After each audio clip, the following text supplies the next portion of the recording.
আসসালামু আলাইকুম গাইস, আজকে আমরা ডিম চাটনি, এজন্য এখানে আমরা 6টা ডিম নিয়ে নিয়েছি। আর নিয়েছি তেঁতুলের রুচি, যে তেঁতুলের চাটনিটা ওটা নিয়েছি, পেঁয়াজ কুচি নিয়েছি, শসা কুচি নিয়েছি, মরিচ কুচি নিয়েছি,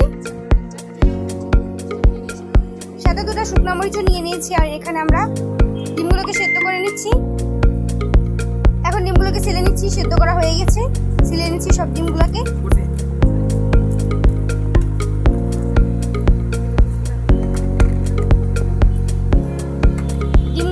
শেষ, এই যে আমাদের ডিমগুলো ছেলা শেষ হয়ে গেছে। আজকে আমাদের রেসিপি ডিম চাটনি। এখন চাটনিটা বানানোর জন্য এখানে আমরা নিয়ে নিয়েছি টমেটো সস।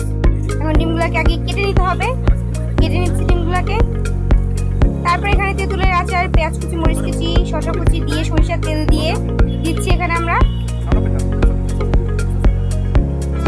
আর টমেটো সস দিচ্ছি টেস্টটা বাড়ানোর জন্য। এটা অপশনাল, আপনারা চাইলে দিতে পারেন, না চাইলে নাও দিতে পারেন।